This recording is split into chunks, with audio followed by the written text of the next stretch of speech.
All right, let's do this.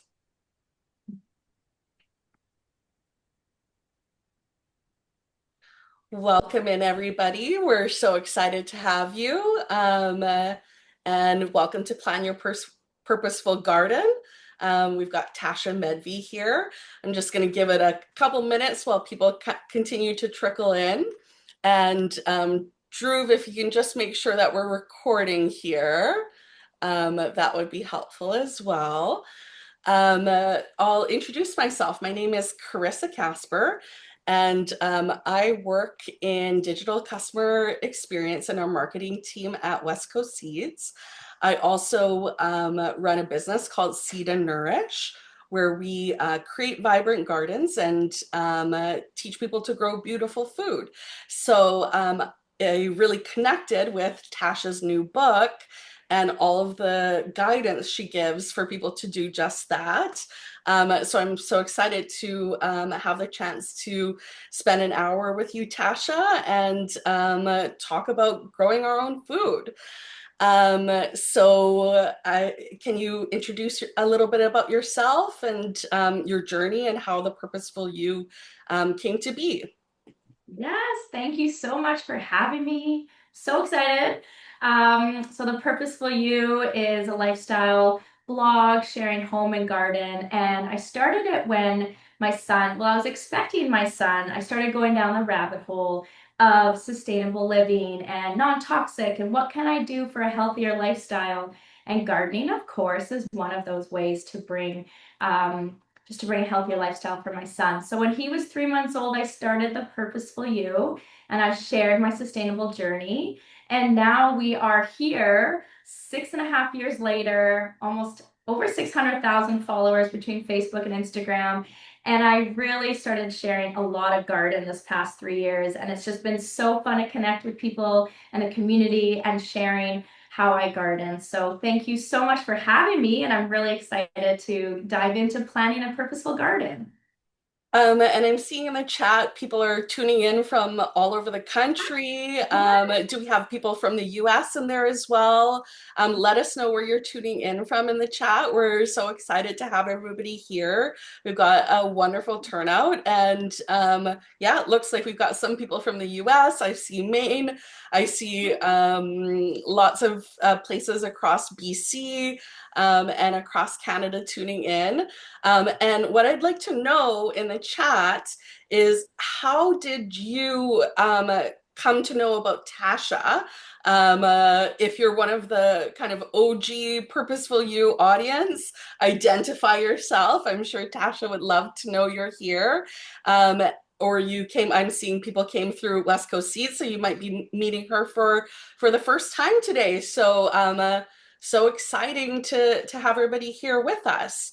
And I'm curious then, from the Purposeful You, how did the Purposeful Gardener come to be, which is Tasha's new book that's just available this year?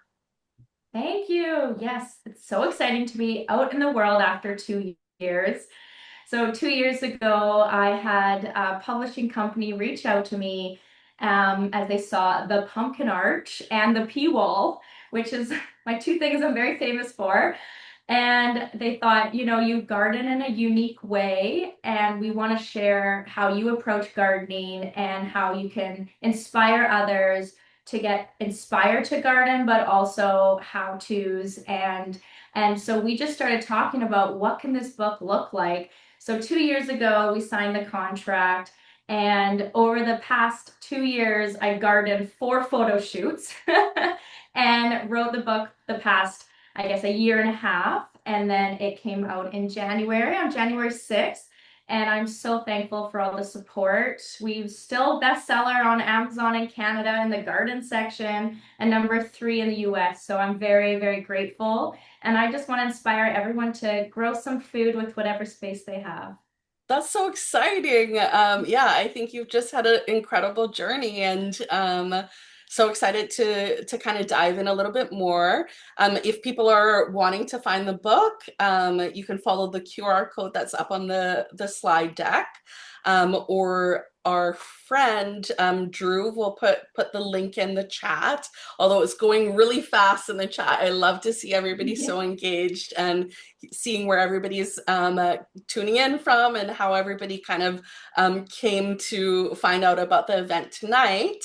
And we've got my colleague Drew here. Drew, if you want to pop on the camera and give a little wave.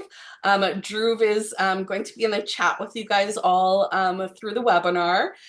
He works in marketing with our team as well. But outside of work, he's also a really talented singer and music producer. And you can find him performing across Vancouver and the Lower Mainland at all sorts of events. So check him out as well. He's just brings lovely vibes. So and say hi to Drew in the chat as well. He's going to be helping you guys out. And what we have going on for the event tonight is that we're going to have a little sneak peek into the book. So we're going to kind of go through the different sections that Tasha has laid out in the book. And then at the end, we'll have a little time for Q&A. So if you're having questions that come up along the way, put in your questions into the Q&A function in Zoom, and then we'll kind of answer them at the end. And Drew will kind of help guide that as well. So we'll get started diving in. So our first section is dream. And I really loved how you opened the book with this idea of dreaming.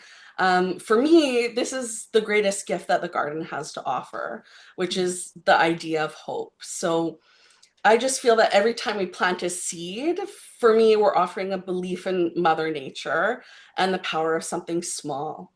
In the chat, I'd love to hear if that resonates for you in the garden, the importance of dreaming, and if that kind of evokes a word for you.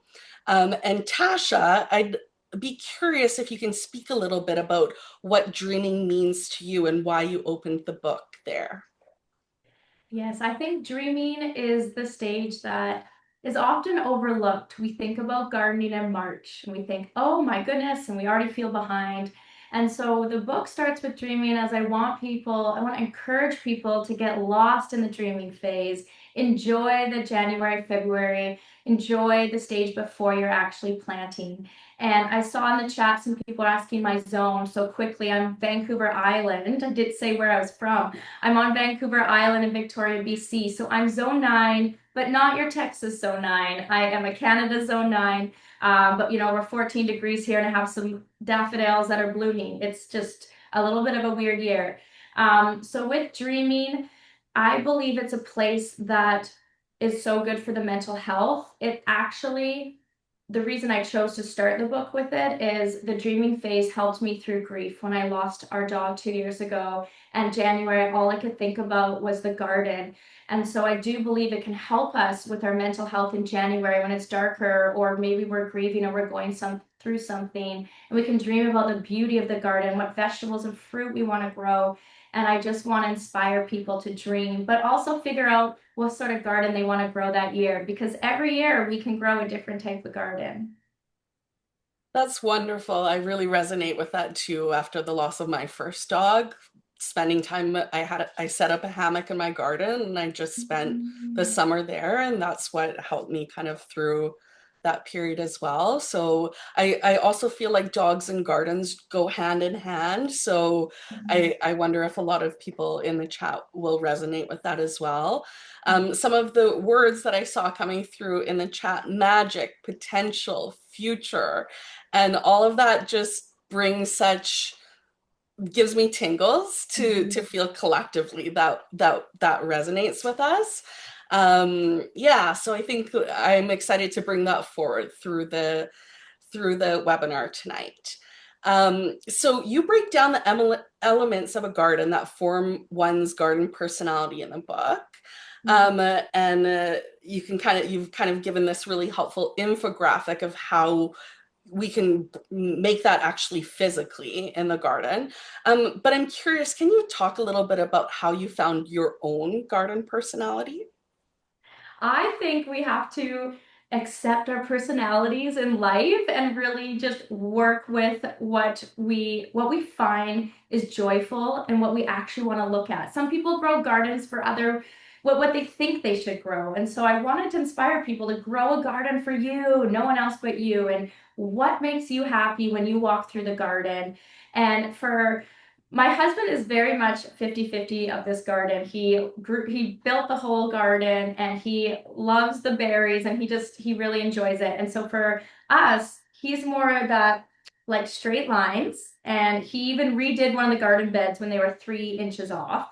So he likes straight lines. He likes to see the long paths and the boxes. And I like the organized garden, but then I also love the beauty of seeing the trellising tomatoes and some of the whimsy cosmos coming out of the boxes. And so we have this mixture. And so for me, in the book, I talk about the different personalities, and we are the orderly gardener because we like order, but we also can bring whimsy in there.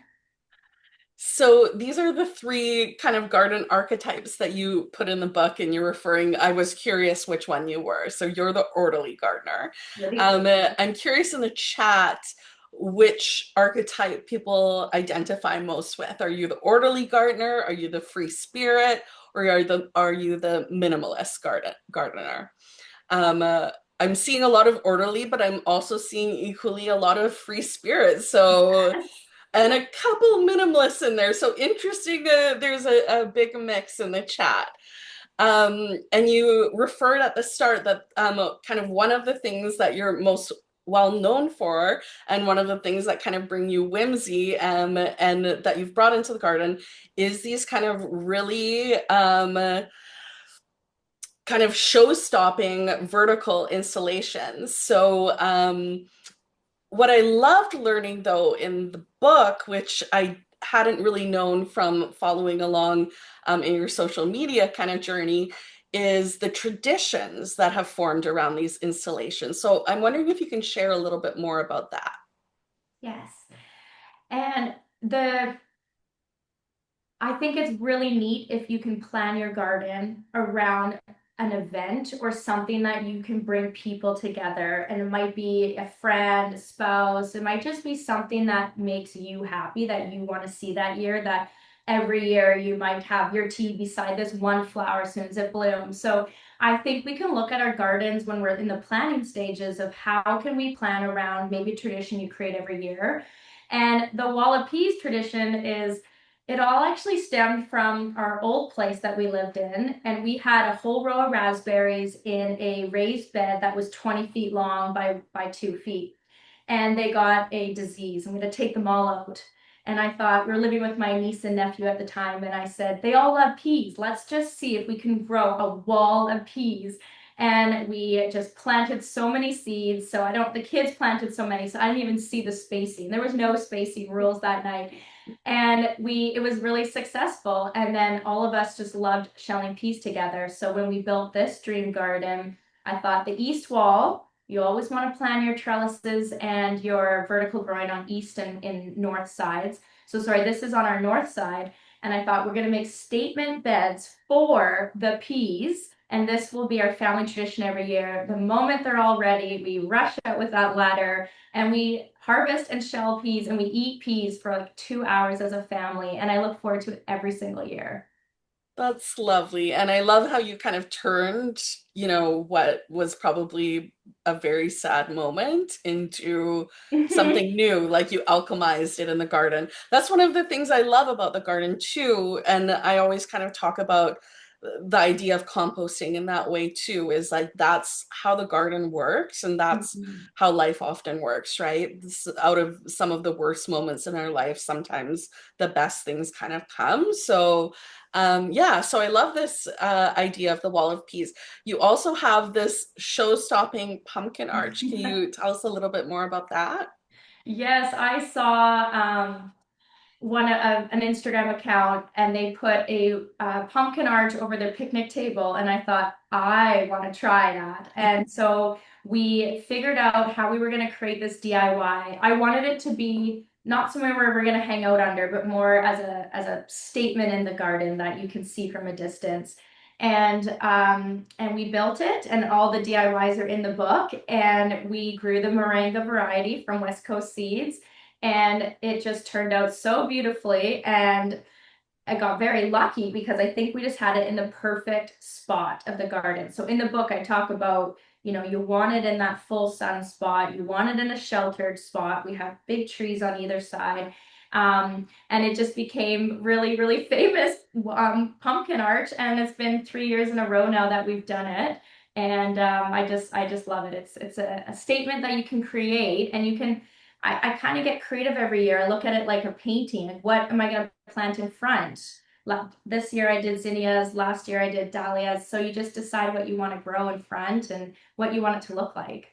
It is, it's like that wedding arch kind of thing where you want to Yeah. go and take a photo, right? Like that's how you're just drawn to it, right? So Yeah. yeah, I love this idea of whimsy. But you also mentioned in the book that you use it as a fundraiser.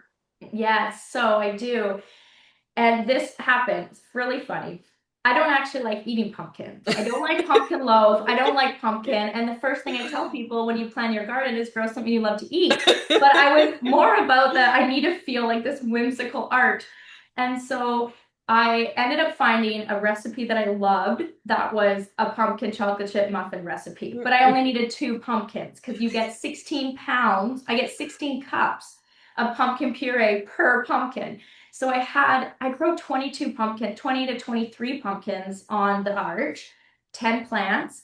And I thought, what am I going to do with the extra 20 pumpkins? So each year I've done a different fundraiser, and I do it with a local farm, or I do it at a market and I sell them and I donate to a different cause. So I donated to an animal rescue, then we donated to, what did I do last year?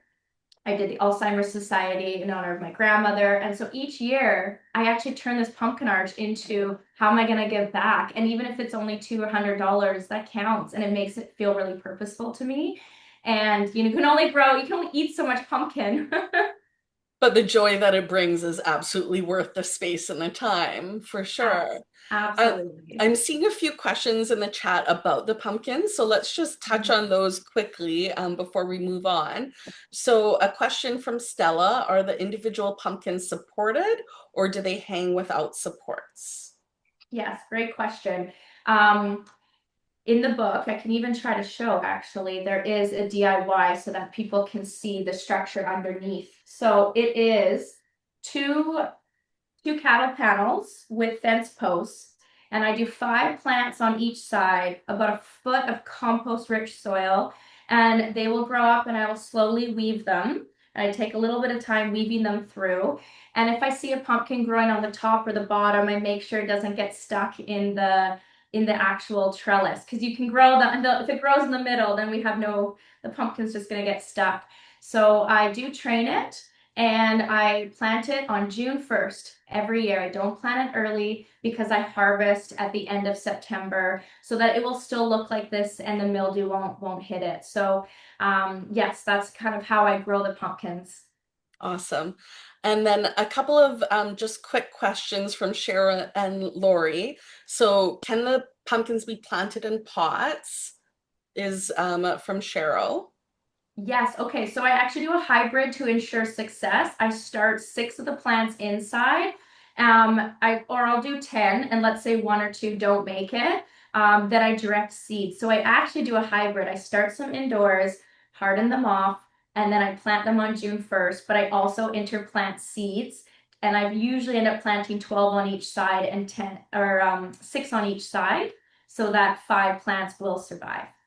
That's a good technique, kind of with the powdery mildew as well, to sort of extend the harvest.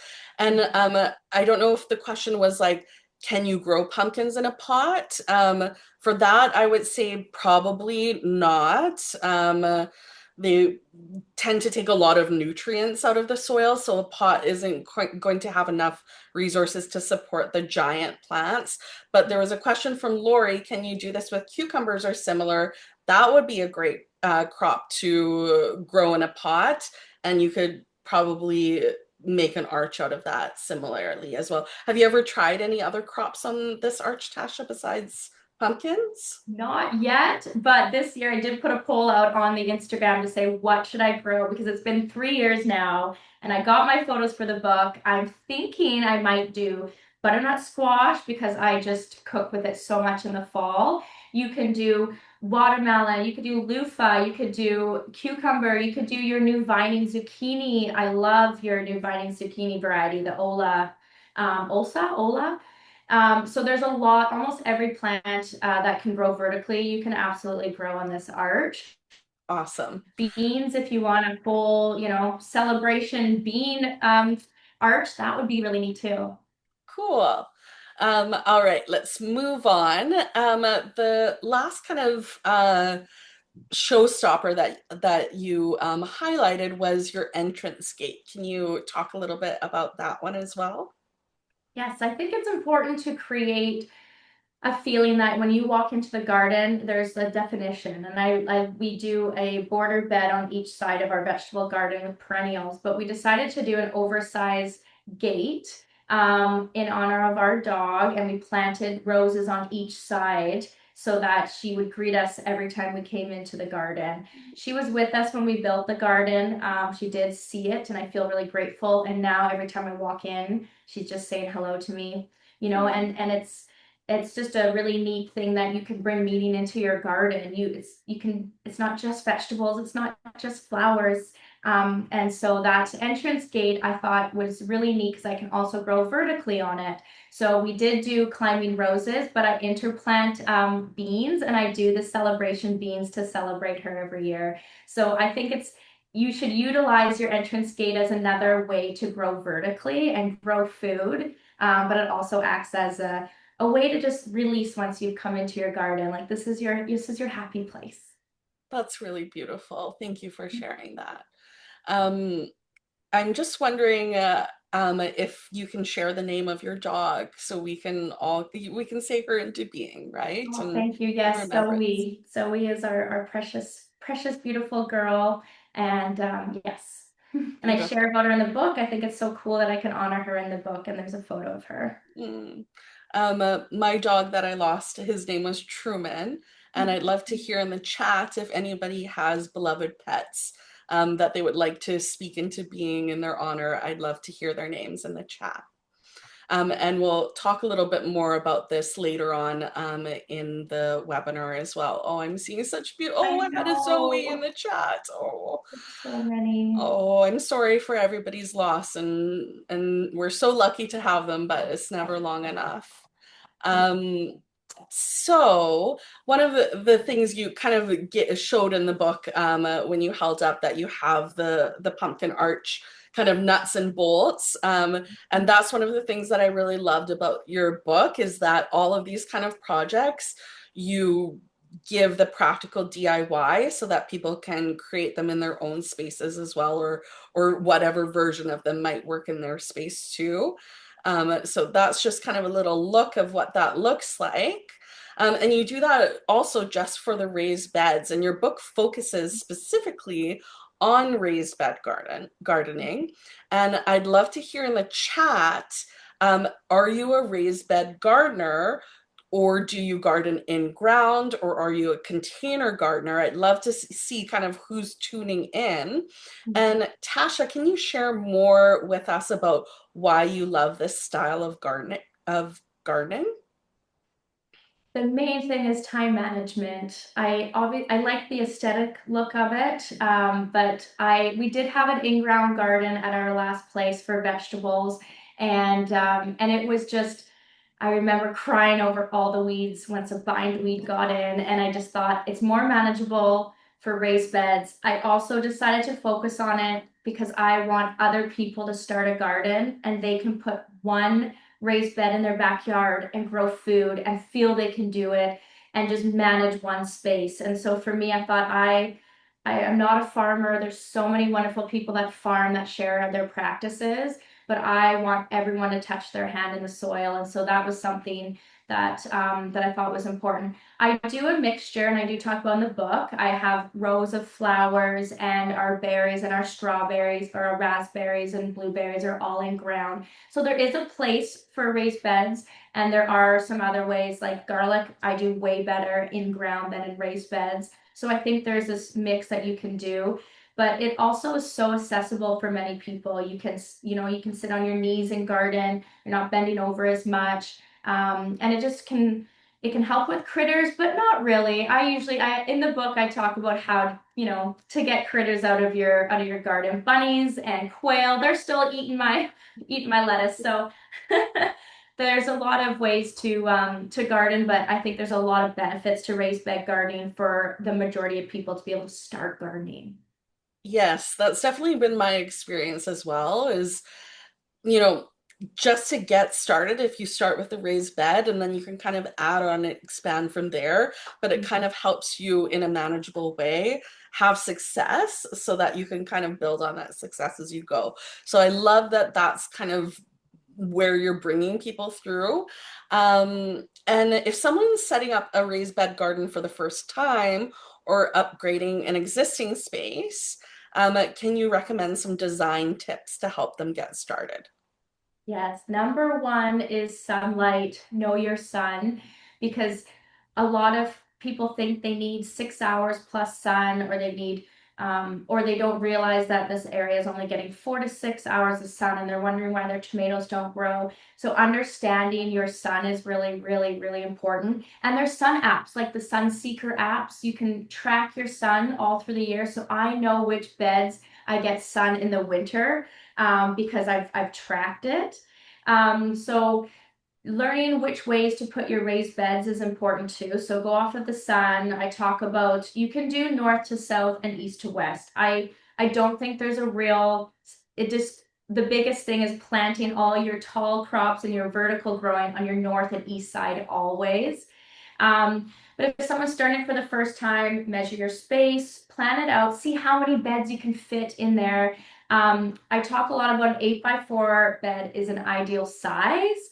But if that doesn't make sense and you can squeeze in another bed, then, work with that. But if you go wider than 4 feet, you're stepping into the middle of your garden. So 4 feet is nice, you got 2 feet on each side, but your length you can vary. So play around with the layout. And if you're adding to your garden or you want to add trellises, make sure you just do it so it won't be in the sun won't impact it. So the north and east side. And of course, there's lots of other tips on there as well. But I think it's important to think about where your eye's going, what your eye's going to see too. Like, what kind of vocal point do you want to see? Like, our wall of peas is a statement from the south side of our garden. So have fun with vertical growing, and just the irrigation is the other big thing that people don't put in at the beginning. And if you plan with irrigation, whether you're doing it yourself or a company, it will make all the difference because we're busy in the summer, if you don't always get to the watering, but automatic watering system will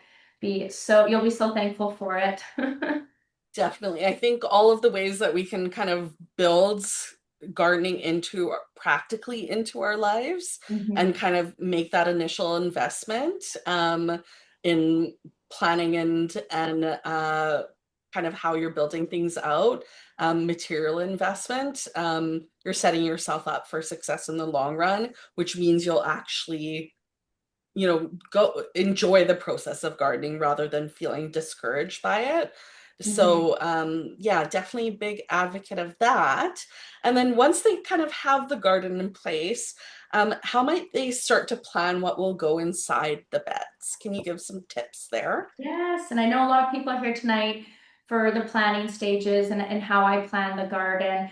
So the number one thing is I write a list of everything I think I want to grow that year, but then I analyze my groceries as well. I go, what am I buying and what can I grow more of? So if you're always buying cucumbers, then maybe you'll grow more cucumbers instead of just doing your 3 plants. You might end up doubling or tripling it. So knowing what you eat, grow what you love to eat, but write a list of everything you want to grow and analyze how much you want to grow of each of that plant. And then you're going to group it in. So then I draw my garden. I'm not a techie person. People think I'm really techie because I'm on social media and online. I am not techie. So I love to draw my garden out on a grid paper every single year. And I look at the year before too, because if you do this and you plan it every year, you can analyze what worked and what didn't the year before. So grab that pen and paper, draw out your garden, and then start adding in your main things. So like grouping it into families. So I'll figure out what brassicas am I growing this year? What root vegetables am I growing? Because then you got to figure out your companion planting and your warm and cool season. So I'm very lucky where we are that we can do a spring, summer, and fall garden. I know that's not the case for a lot of people, and some people here in the blanket of snow tonight. So do figure out your zone and your growing season and the length, but I group it into families. Then I group it into companion plants in each garden bed. And then I figure out what herbs, flowers I'm going to add with those vegetables. And you give kind of an infographic of what that actually looks like in practice. Can you Mhm. talk through a little bit, kind of some of the decision making behind this garden plan?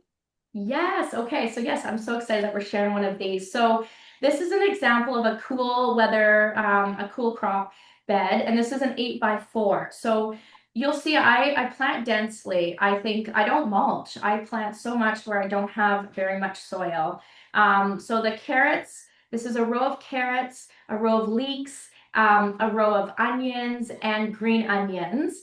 And then the most beautiful thing I witnessed 2 years ago, my mother-in-law did it, and I do it every year, is I do lettuce heads with sweet alyssum in between. And it's this like beautiful thing because it brings all the pollinators. And then I'll always add some compact nasturtiums. A lot of people add nasturtiums in their vining. So look for the compact variety at West Coast Seeds. And then it won't take over your bed, and you can add some celery. So all this is like a companion planting bed, but it's a lot of food in one bed if someone has a small space. So I always want to encourage dense planting. The one of the my favorite compact varieties that we carry is called Baby Rose, and it's got these Mhm. beautiful kind of rose colored nasturtiums, which is a little bit different. But yeah, that one would work really well in this kind of plan. I Um, actually just bought those did for the you? wall of peas this year. So our wall of peas is going to be all baby rose in front. I just want a pink wall in front of the peas this year. Oh, that's gonna look Oh, I'm amazing. so excited. Can you dive in, just kind of touch on some of these different organic gardening techniques? Of course, you go into everything we're discussing here today in much more depth in the book. Mhm. But just for people who might not be familiar with kind of some of these techniques, can you touch on how you kind of utilize them in your garden? Yes, and I did see some people talk about dense planting and were wondering about diseases and all that. So with companion planting, when you're planting onions and carrots beside each other, the carrots, the onions are repelling the carrot rust fly. When you learn and you understand how different vegetables work together and can repel pests or different flowers and herbs, nothing's perfect. We'll always get pests. I'll see aphids every single year. We can't control, but we can add as much as we can to help the garden in each raised bed. So in each raised bed, I will have one thing that is a natural pest control, whether it's sage or nasturtiums to trap the aphids. They're a trap crop. And then just understanding crop rotation. So knowing that, lettuce and is a heavy feeder. Afterwards, you might add some compost rich soil, or you're going to plant a lighter feeder afterwards. So understanding how to rotate your crops so that the soil's working together. Peas add nitrogen to the soil so you can plant cucumbers after. It's such a beautiful thing when you learn all about it. So I hope people will dive into that. Amazing, thank you. Do you mind reading one of this quote out loud for the audience? Yes. I find a lot of meaning in the garden and I plant each seed with intention. I really love this quote, and we started the webinar talking about dreaming. And this idea of intention and creating meaning through the garden is something you kind of woven through the book and a lot of the work you do. Again, in the chat, I'm really love to hear some of the words that this quote might evoke for you. And Tasha, how does this translate into your own experience in the garden? I think when it makes me slow down. You know, obviously there's times where we're busy in our lives and I'm happy a seed got planted. You know, my kids are running around. So, but there's this moment where when you're planning, everything is done intentionally because it's all companion planting and working together. But then when you go to plant that seed, you are appreciative. I look at a little seed and think that's going to turn into an onion. You start to really get connected with the land and just be thankful for food. You know, I look at an onion in a grocery store and I appreciate it so much because I grow them, and I don't think we appreciate food enough. So I think that if we bring more meaning and set intention when we're doing the garden, it's beautiful for our mental health as well. And we're just present. We're not often present. This is a moment where there's nothing else to do besides plant a seed. And I think it sounds like a lot of people are resonating in the chat. I hear happy dirty hands from Kate and meditation from Kat and a spiritual connection. And the more intention and love when planting, the more their garden flourishes. So a creation and life. So lots of kind of resonance happening in the chat as well, which I love to see. Um, can you talk a little bit about seed starting and how to set up your seeds for success? Yes. So I actually did not use grow lights for over 10 years, and I don't even talk about it in my book because obviously it's where I live. We have a little bit more light than someone in Alberta or Saskatchewan. So in the book, I talk about using the heating mat on the bottom. You have your tray and add the dome. My seed starting mix, I always support a local farm. There's a couple different farms that focused on their own compost and organic worm casting. So worm casting I have in here. I think it's been a game changer adding worm casting. So I do a little seed starting mix, a little compost. You make sure you don't do straight compost. I also don't use anything with peat moss in it. And a lot of people forget or don't realize that they should pre-soak their soil. I'm a big believer in that because if you're going to do a little seed and you water it after, that seed is going everywhere if your soil's dry. So water the seeds before. And you're gonna find your technique and find your own setup. It doesn't have to be expensive. It can be secondhand metal rack, and you're just using it by a windowsill, and you can add lights as you need. But I think that seed starting can be really overwhelming for a lot of people. So I just say start, but I plant as much as I can outside. I direct sow as much as I can. Again, I know we're warmer weather. So don't overdo your seeds because then you have a lot of plant babies to look after. And then the hardening off is a really important step that is time consuming. So I always start the first day of hardening off a plant on a Saturday so that I know that Saturday and Sunday I dedicated to putting the plants out in before the Monday to Friday chaos happens. So and hardening off, for those of you that don't know, is when you are taking your seedlings from inside to outside planting. You want to expose them to the outdoors over a 7-day period, is what I usually say. I think that's really great advice too. And just like, what are the things that are most important to you to start inside? Mhm. Start with those. And like you kind of gave the example with the moringa pumpkins, it can be beneficial to both start a few inside and Mhm. direct sow some outside as well to kind of hedge your bets and extend harvest for some. But I think the most important thing is just to get started in whatever way you can and not worry too much about doing everything right as you're beginning. So great advice. And I'm curious for people who are kind of looking for seeds, what are some of your favorite varieties to grow?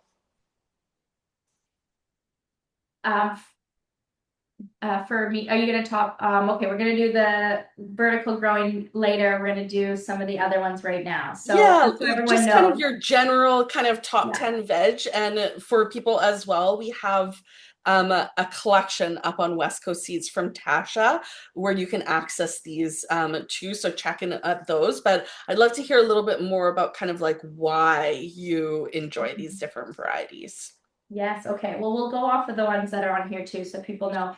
A lot of people were asking what peas variety I use. So I spent years growing peas and, 5 feet, 4 feet, 6 feet until I discovered the almond variety was what I wanted to do for our wall of peas because I thought I Googled and I said, what is the tallest pea that will grow? Because I wanted to feel like a wall. So alderman is that tall telephone is the other name for it. That's my favorite shelling pea. So people do have to know what kind of peas they want to grow. If they like snap peas or snow peas, those are faster growing too. They'll harvest them earlier. So if they have a shorter season, but the alderman is a shelling pea. So shelling to us creates that family tradition of my kids just opening it up, and we love to eat shelling peas.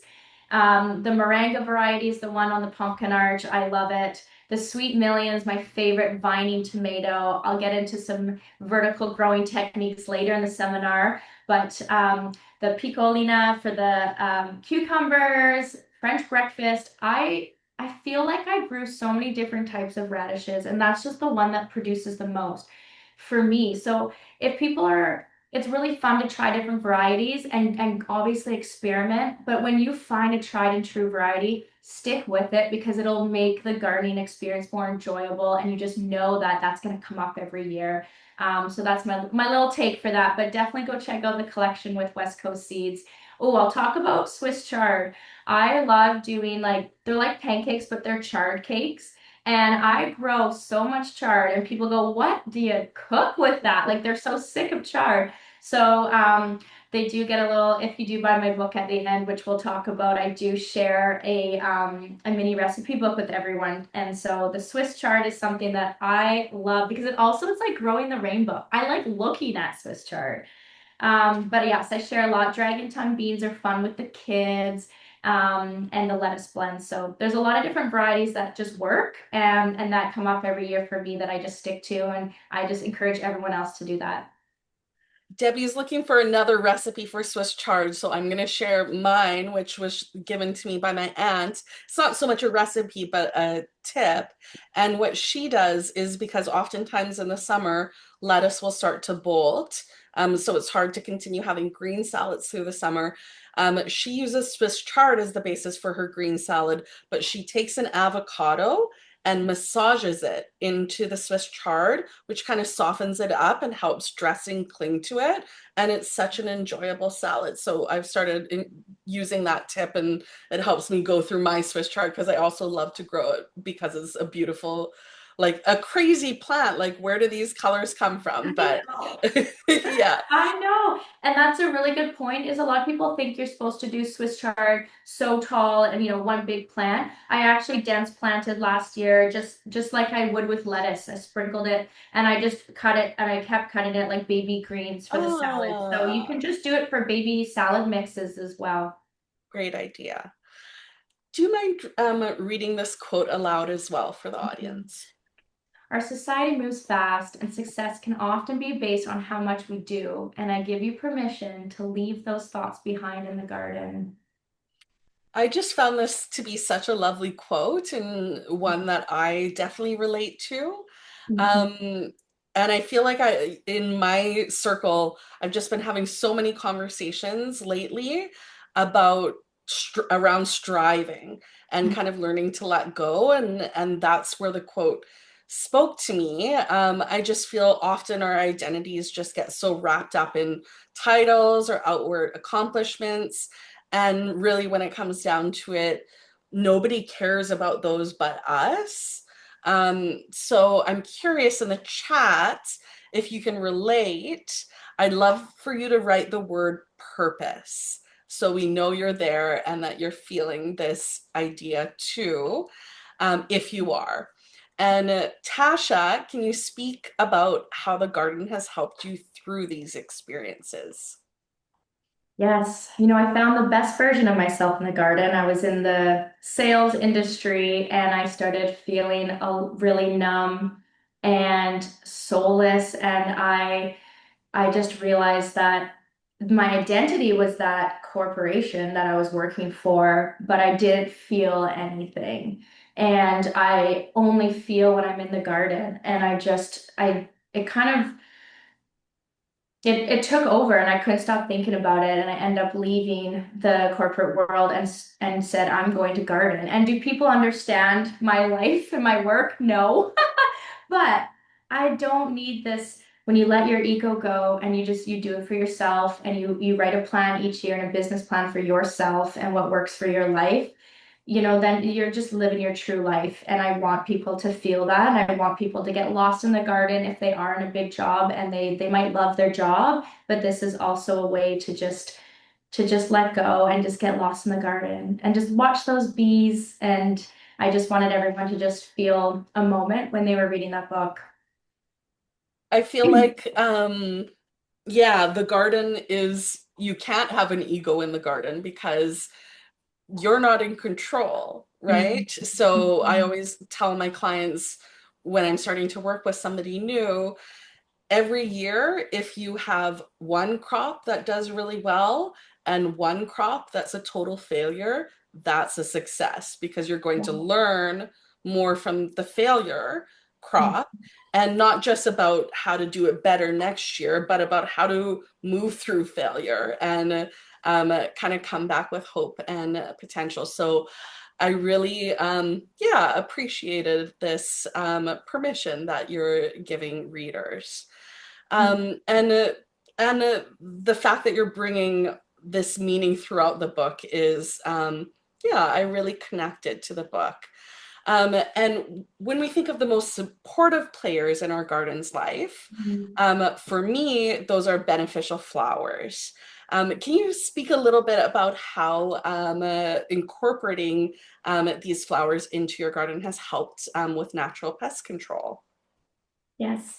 I used to only grow marigold because that's what you thought as a beginner garden. Okay, marigold repels pests, it's stinky. And then I started really getting into learning about different natural pest control.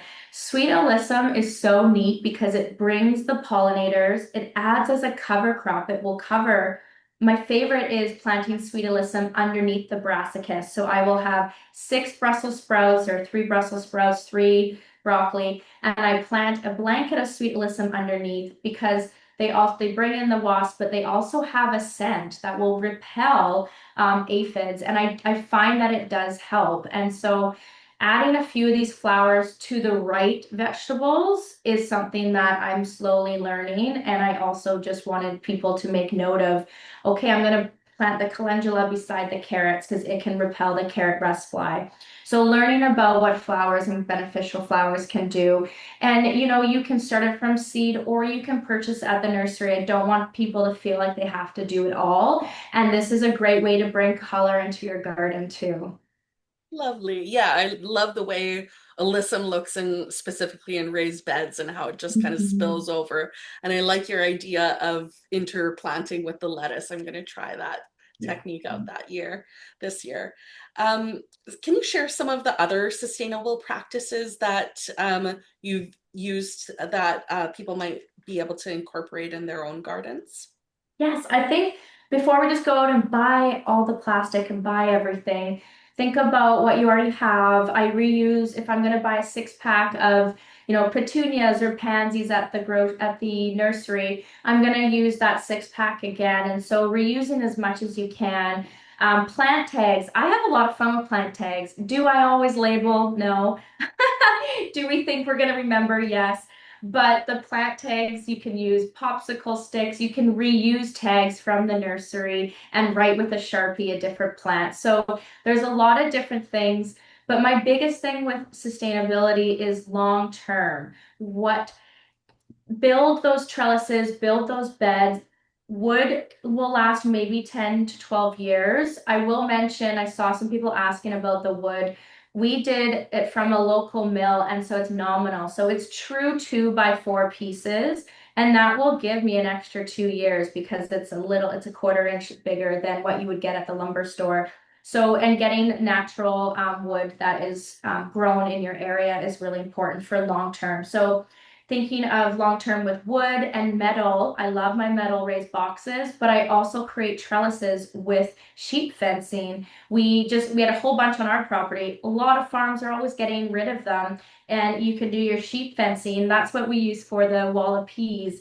So trying to reuse as much as we can, I think is really fun. I am really conscious of plastic and food in the sunlight with plastic. I don't often do the milk jug sewing with my food. And so I do want people to think about sustainability and reusing, and then the health aspects as well. So there's a lot of different sustainable practices on the slide there. I will quickly talk about digging less.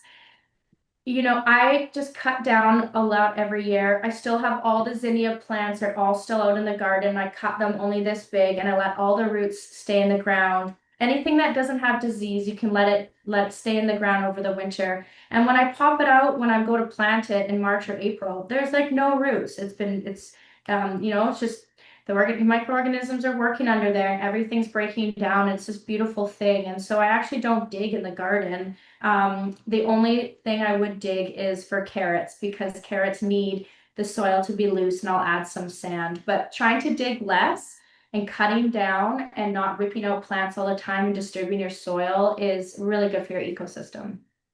And again, just more sustainable in people's lives, right? We don't always have to Mhm. try so hard. Sometimes it's better to do less. Yes, absolutely. I think one of the most touching aspects of your story in the garden is the way that you've carried forth family memories to your kids from your own mother. Can you speak a Mhm. little bit about why this was important to you? Yeah, so my mom decided to have a garden when I was 8 or 9, and I remember starting this garden, planting tomatoes and carrots and peas and corn with my brother. And I remember witnessing her just experimenting, bringing us involved in the experiment, whether we were going to fail or not, and or succeed, and just this whole process. And that year we had the most amazing carrots. Everyone remembers their first garden carrot. It's like the most memorable experience. And I feel really fortunate I had that when I was 8. But that's my goal in life is everyone to have a carrot from the ground. Um, and I witnessed my mom trying corn, and we failed. We had one corn, and we all laughed so hard that we had one corn out of 30 stalks. And I witnessed my mom trying something new and having hope and excitement, but also saying, we tried, let's try again. And that's what garden does, and taking risks. And in life, we need this. And I just think the garden is the most amazing lesson. And I connect with a lot of people online through their experiences, whether it's with their parents or their grandparents. Oh, I used to pick cherries off my grandparents' cherry tree. Like, food is memorable, gardening is memorable, and I just think it's a beautiful thing if we can pass that down to family and generations.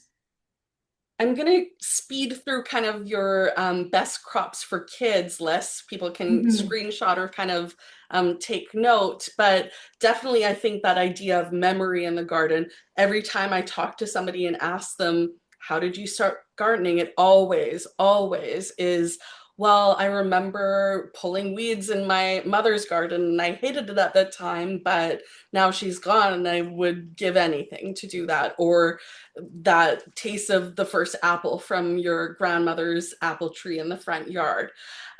So I'll just go back on those slides so people can screenshot those if they wanted. So those are some of the best crops for kids that you've put in the book as well. You also give a few other ideas of how to engage kids in the garden, a mud kitchen project, a fairy garden project, a personal garden for the kids project. All of that is in the book. And we touched a little bit about the entrance gate for your dog, Zoe. And you also share some other ways that people might be able to honor a pet in the garden list. So if you can talk a little bit more about that, And in the chat, I'd love to see if any of these ideas kind of resonate with you and you might want to put them in practice for yourself. Yes, I think I witnessed my sister-in-law planting a hellebore for her cat, and I just thought, oh, and she put it in a pot because it wasn't our forever home when we lived together, and I just thought, oh, then she can take it wherever she goes. Obviously, you can dig up some plants too before you move, but I just witnessed her associate a plant with honoring someone, and I thought, and when we lost Zoe, that really resonated with me, and I encourage other people to do a tree or a perennial plant. Every time that plant blooms or it just flourishes, you think of that person or thing or animal, and it's just such it's a really neat way to again bring meaning and bring more purpose into your garden. And I want you to sit in your garden. I want you to enjoy your garden and talk about specific vegetables. So we do plant the celebration beans in the arch so that when the flowers are like a beautiful salmon color, and it's just it, it reminds you of that person. So I think it's important for people to go beyond their garden. I love that. Mhm. And often one of the ways that you're creating kind of these statement pieces is through vertical growing. But why is this technique valuable beyond looking really cool? It saves so much space. Um, with vertical growing, you can grow um, you obviously have to create the structure. So it takes a little bit of time, but the space efficiency and the pest control is probably my two number one things. Because if you grow cucumbers along the ground, they're way more susceptible to pests. And then if you grow them up, you won't have you won't have even the microorganisms eating them like they eat your strawberries.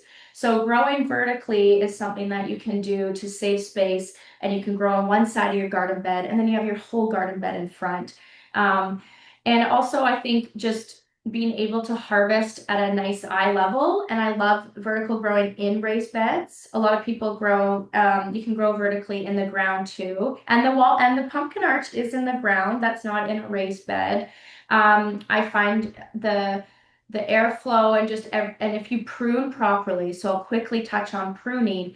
Tomatoes. I used to plant, we all planted 8, 10 tomato plants in a bed with cages. And when I started questioning the yields and just looking, going, well, this is what everyone says to start with. And then I just thought, well, let's learn more. And so we learned about different two types of tomatoes I want to quickly touch on, indeterminate, which is vining, and determinate, which is bush. When people figure out that there's two types of tomatoes, they go, okay. So again, if some people are beginners in here, it might resonate. If people are experienced, they know what I'm talking about. But vertically growing tomatoes, I grow 16 tomato plants in one raised bed now with lettuce and basil all in the middle and carrots on the outside. I grow so much more food. You can densely plant with vertical growing when you're companion planting. So I challenge people to grow more food, learn how to prune, but it really doubles your harvest. That's amazing. Yeah, I think vertical growing is a game changer, especially if you're Mhm. working in any sort of small, limited spaces. It can Mhm. really open up a lot more harvest for you. So we're getting to the end of the webinar. We'll maybe just kind of touch on a few more aspects of the book quickly so you guys kind of know what else is in there for you. And then we'll move into our Q&A so that we can spend about 15 minutes answering some questions from you in the chat. If anybody needs to leave, feel free to go ahead. We'll be sending out the recording to you guys so you can catch what you miss after. And just say goodbye on your way out. We're so happy that you guys were here. And if you're able to stay, just get your questions into that Q&A and we'll answer as many of those as we can. So Tasha also has this lovely vertical growing crop list, which crops can be grown vertically and do really well. Again, head to West Coast Seeds find Tasha's collection under the Purposeful You, and it's going to have all of these ideas for you as well. With crop, and all of these crop lists are in her book as well. And as well, in terms of the vertical growing, she's got lovely information about how to actually think about vertical growing in the design of our gardens. And then one of kind of the really holistic kind of aspects of your book as well is the way that you're teaching people to go beyond the vegetable garden. So you dive into the specifics in the book, and you can find all of that there. I'm going to just kind of go through the slides slowly again if people want to get screenshots of this. Just so we can kind of finish up and get to the questions for you guys. So some ideas around kind of creating privacy and protection, benefits of a native plant garden, and if you want to just touch on kind of the native plants that you grow in your own garden and your experience with that, that would be amazing. I think it's so important when you have your vegetable garden to create a border around the garden, to bring in as many, uh, bumblebees and just bring in you can create such a beautiful ecosystem right beside your vegetable garden that will benefit. And I witnessed the most amount of life in this native plant border. It's 50 feet long, and we have 6 different types of native plants. They're perennial. You cut them down every year, they come back, they're stunning. And I chose ones that I could use for some flower arrangements too. But the goldenrod, I swear I counted 100 bees in once. It was just buzzing last summer. The yarrow is another one. I love to dry it for flower arrangements. I see the most amount of ladybugs on yarrow, and they're such natural pest controls too. They can really repel a lot of the unwanted pests that we want. So I would encourage people before they get, a plant that they just see at the nursery, go to the native plant section first or plant them from seed because they're quite easy to grow because they're native to your area. And I think, yeah, I'm seeing a question in the chat about relative kind of to prairie growing or different regions. I think all of the information is very applicable for many different regions in the book. The native plant section in particular, some of these might be native in your region, some might not. With native plants, it's very regional. So you want to kind of have a look at your particular area. We do have on West Coast Seeds a native plant collections specific to different regions across the country. So if you're curious about what might be a native plant for you, that's a good kind of place to start. As well, in the book, you provide a lovely list of perennial flowers to check out. So if people want to screenshot, go ahead and do that now and dive into the book to get into the particulars of what Tasha plants in that perennial flower garden, as well as her cut flower garden as well. As I'm kind of going through these slides slowly, can you say, if you had to name one of your favorite cut flowers, which one would it be? Yes. Oh gosh, I love all of those, but straw flowers, they stole my heart 2 years ago.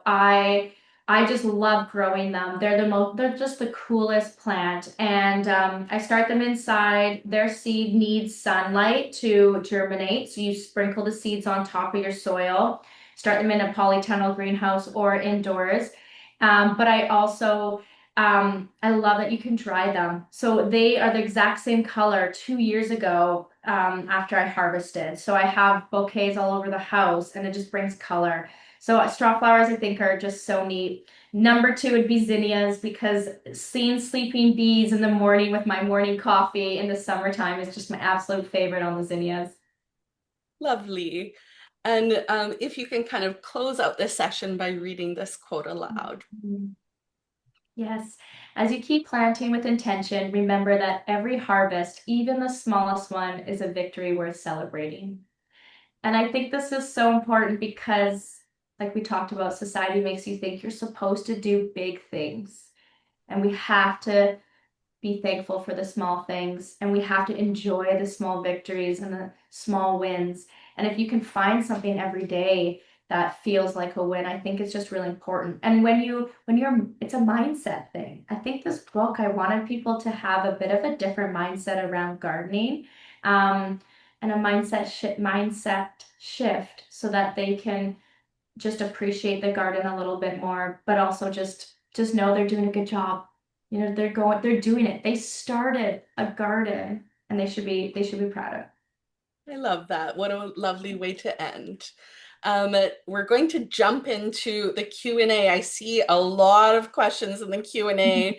I'm sure people have more. Add them on into the Q&A function in the Zoom, and we're going to just kind of speed through as many as we can, get to as many as we can in the next 10-15 minutes. So I've got Mhm. a question. What is the best fertilizer for vegetables? And ideally without animal byproducts. Mm-hmm. Well, a lot of people use fish fertilizer. You can use seaweed. Seaweed fertilizer is the best. Liquid seaweed fertilizer, organic. I use such a good soil. If you have really good soil, you don't need a lot. And worm casting, organic worm casting.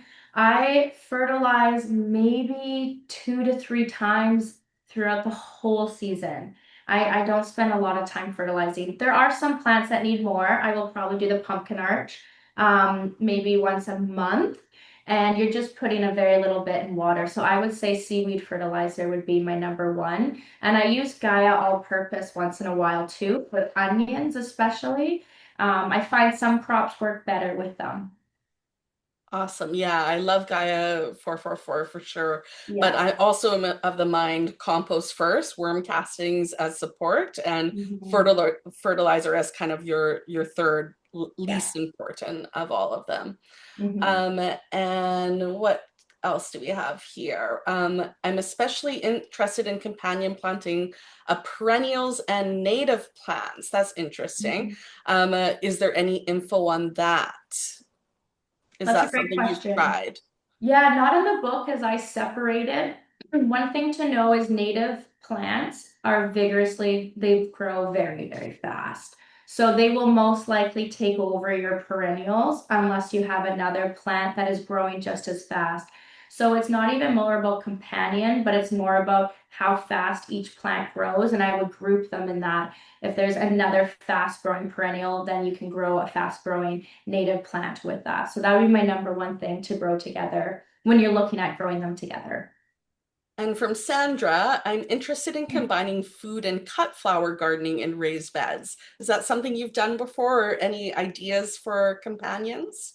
Yes, I add cosmos to the garden.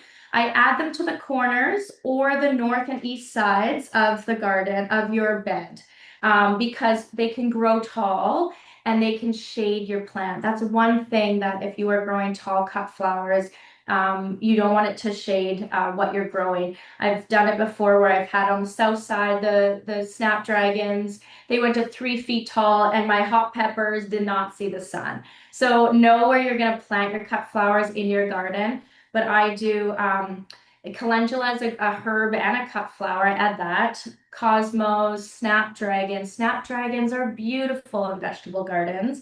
You can also add, a dahlia in a side, a section of your bed too. I think it's not a bad thing to mix. You want to grow what makes sense for you and what you're going to be more joyful. I've dedicated a whole raised bed to cosmos and zinnias before in the middle of the garden, and it brought me so much joy. So you can dedicate one whole bed to cut flowers if you have, several raised beds. Lovely. And a question from Linda, I think you've touched on kind of in the webinar, which is about learning to pair plants for insect control and symbiotic growth. So those are those concept of companion planting and incorporating the beneficial flowers, Mhm. which we touched on in the slides, but Tasha goes into much more depth in the book. So if you want more information on that, definitely check out those sections in the book. And then there's a question about keeping animals from eating or tasting your produce. And Mhm. you have an amazing project that you've kind of featured in the book. Can you speak a little bit about that idea? Yes. The first year, the critters don't know about your garden, and you think, woohoo! And then the second year, all the quail and all the bunnies show up. Our backyard is fully fenced. I have an 8 foot sheet fencing on the other side of our cedar hedge. So it is deer proof. So if you are going to do a vegetable garden, make sure it's deer proof. For the little critters, we actually got metal piping, and then I put metal fencing. I put it around the piping so that I just put these blocks on top of our raised beds, especially for the birds, for the spinach and your beets. They love eating the seedlings and the seeds. So there's some crops you absolutely have to cover no matter what until they have, a few sets of true leaves. But the cheapest way is get some metal fencing, bend it over your raised bed, and cover the ends. Put a few bamboo sticks, and you can. It's not easy to get out and get in access to your bed all the time. But if I'm going to plant a bed with a whole bunch of brassicas and sweet alyssum and radishes, I know I don't even have to touch this bed for through 30 days. So you can just bend metal fencing over or create some other wood and metal DIY projects to cover the beds. Lovely. There's a question from Caroline about struggling with maintaining a replanting schedule, i.e., Mm, succession planting. mhm, I wanted to give a couple of one of my tips, which is I also struggle with the same thing. And I do kind of like for carrots, I'll plant them all at once, but as I'm harvesting them, when I go out to harvest, I'll take the seed package with me and I'll pull some carrots and I'll replant them right then. And that helps me kind of maintain a continuous harvest. Tasha also mhm, gave another good tip about the with the pumpkins that you can start some indoors by seed and then you can direct the same crop by seed in the garden, plant them at the same time. That's automatically going to stagger your harvest. Do you have mhm. any other tips for kind of how people can practically incorporate succession planting without having to remember to be out there all the time planting? Yeah, that's a great question because you also don't want too much food. There's only so much lettuce you want. So I will do a third row of a lettuce, then I know I'm going to do another third and another third. So sometimes I'll have a little bit of empty space knowing I've dedicated that all to lettuce because it's a heavy feeder. But the sowing directly after, when you plant a spring, summer, fall garden, you know what's going there after. And so if you can do a little bit of the work now, that's why the book is so great to read now because it dreams and it helps you plan. And just know what you're going to succession plant or not. And in the book, I give a list. No, I don't always succession plant everything. So know what you should succession plant is really important as well. Amazing. There's a question from Lori about what kind of pumpkins are growing on the arch, and that was the moringa pumpkins. And a question from Beth, what's the best bang for your buck plant for a small space? The If you're doing a small space, I love container gardening. If you can do a corner garden, if you have, say, a balcony, try to figure out a corner garden plan with some prefab raised beds or metal raised beds. But knowing the variety is really important, like the compact tomato varieties, the compact um, cucumbers. You might need some cages in there, but knowing your variety is going to be so important for small space. And I love like a container garden where it's tomatoes in the middle, you have lettuce on the outside, and you have marigolds back there. So within one container, you can have this companion planting. And so it can all work together. So hopefully I answered that right. But I think that trying to maximize your space and adding vertical growing, if you have a fence, use your fence and add a lattice at the in front of your fence and just try to work with your structures as much as possible. Awesome. A question from Monica, what do you fill the raised beds with? hmm So My beds are 16 inches tall. It's, 2 by 6s, so they're about, what, 18 inches, sorry. And my metal beds are 17 inches. And so this is a really, really good question because a lot of people will fill it with a whole bunch of leaves and branches, and you can do that, and I did that. But and then you can add some topsoil, and then your top 6 inches minimum should be a compost rich soil. So that's the great way to how to layer your beds. Just know that if you are putting logs and leaves and everything in the first half of your bed, it's going to compact so much because there's so many air pockets that your bed is going to be down about 6 inches the next year. And then you have to add more compost rich soil. So in our wood raised bed, we have all soil. And in the metal raised beds, I've decided to do to save money, a whole bunch of leaves and debris we had on the property. I wouldn't use high acidic branches or anything like that. You know, you don't want cedar in there, or pine. Leaves and trees can bring in a little bit too much acidity, but just know it's going to compact, and each year you are going to add some new soil to refresh, but it will compact after the first year. Awesome. And do you do anything if you haven't done that kind of method to revive the soil season to season? Yep, I just go to my local farm here, very fortunate, and they have the OMRI listed soil, and it is greens and cow manure that has been at a certain temperature to be OMRI listed. So I saw a few people ask what that was. It is just a way that it has been processed so organic growers can use it. So there's no fertilizers and pesticides in there. If you're gonna use a manure or some people use horse manure, it needs to age. It needs to sit for a year or two.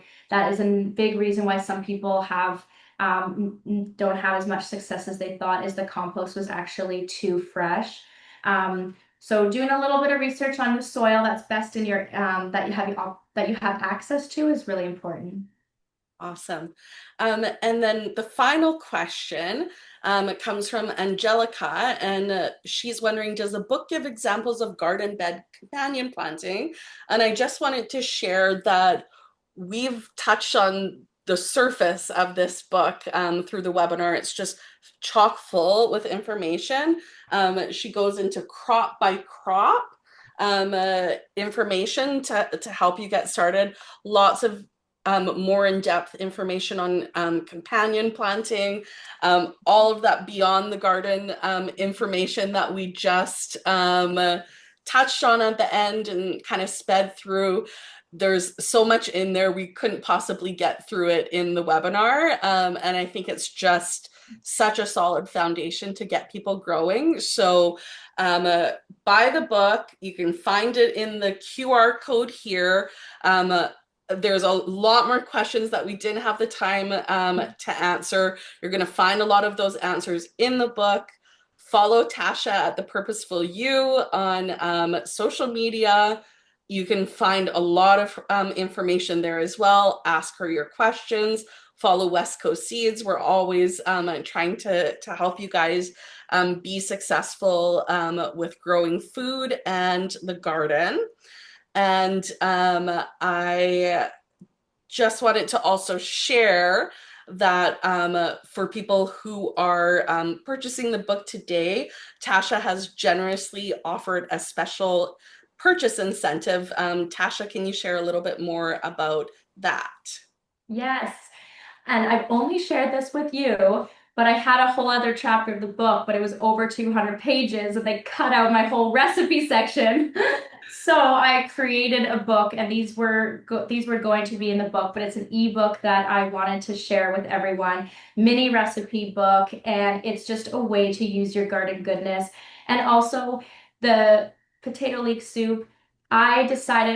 I also plan my garden based on what I want to eat that year. And I love potato leek soup, and I grew leeks for the first time about 3 years ago. And I literally grew leeks and potatoes just to make soup. So I want to encourage people to use their garden goodness.